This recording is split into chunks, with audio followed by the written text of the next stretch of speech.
દક્ષિણ ગુજરાતમાં સતત 2 દિવસથી વરસી રહેલા ભારે વરસાદને કારણે વલસાડ, નવસારી, ડાંગ જિલ્લામાં સામાન્ય જનજીવન ખોરવાઈ ગયું છે. નદીઓ ઉભરાતા નીચાણવાળા વિસ્તારોમાં પૂર જેવી સ્થિતિ સર્જાઈ છે. જિલ્લા વહીવટીતંત્રએ તાત્કાલિક અસરગ્રસ્તોને સુરક્ષિત સ્થળે ખસેડવાની કામગીરી શરૂ કરી છે, જ્યારે શાળાઓ અને રસ્તાઓ બંધ કરાયા છે.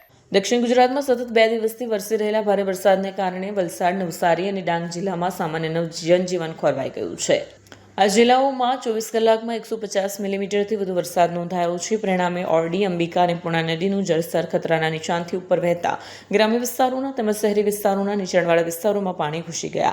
ઉપરાંત તમામ પ્રાથમિક અને માધ્યમિક શાળાઓને રજા આપવામાં આવી છે. કેટલાક મુખ્ય રાજધોરી માર્ગો પર પાણી ભરાતા વાહન વ્યવહાર ખોરવાયો છે.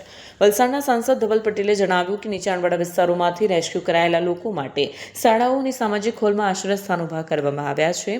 તમામ આશ્રિતો માટે પૂરતા પ્રમાણમાં ફૂડ પેકેટ્સ, પીવાનું સ્વચ્છ પાણી, દવા અને અન્ય જરૂરી સુવિધા પૂરી પાડવામાં આવી રહી છે. સ્થાનિક પ્રશાસન અને એનડીઆરએફની ટીમો ઘડિયાળના કાંટા પ્રમાણે કામ કરી રહી છે.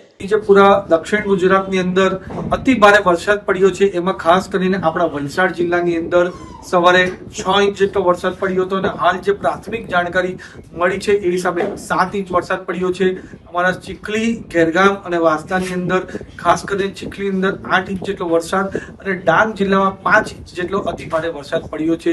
ત્યારે ખાસ કરીને અમારા વલસાડ જિલ્લો અને ડાંગ જિલ્લાની અંદર અમે કલેક્ટર સાથે સંકલન કરીને ત્યાં અમે શાળા અને કોલેજોમાં રજા જાહેર કરી છે. સાથે સાથે જે નીચાણવાળા વિસ્તાર છે ત્યાંથી પણ લોકોને રેસ્ક્યુ કરીને શેલ્ટર હોમમાં એમને રહેવાની સુવિધા અને જમવાની સુવિધા મળી રહે એના માટે પૂરો પ્રયત્ન કરી રહ્યા છે. હાલ હમણાં વલસાડ જિલ્લાના 27 જેટલા રસ્તાઓ બંધ કર્યા છે, જે લોકોની સેફટી માટે છે.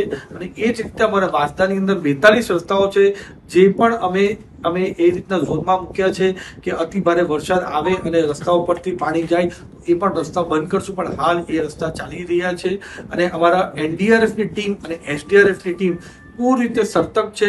કાંઠા વિસ્તાર હોય કે અમારા જંગલ વિસ્તાર, કોઈ પણ જગ્યા અતિ ભારે વરસાદ આવે અને લોકો ફસાય તો એને રેસ્ક્યુ માટે અમારા એનડીઆરએફની ટીમ અને એસડીઆરએફની ટીમ પૂરી રીતે સતર્ક છે. અમારા ગુજરાત રાજ્યના મુખ્યમંત્રી ભૂપેન્દ્ર પટેલ સાહેબ અને ઉપમુખ્યમંત્રી હર્ષભાઈ સંઘવી સાહેબે ખાસ અમને કહ્યું છે કે વલસાડ, ડાંગ અને નવસારીમાં ક્યાં પણ જરૂર પડે તો અમારી રાજ્ય સરકાર પૂરી રીતે બધી જ વસ્તુ આપવા તૈયાર છે.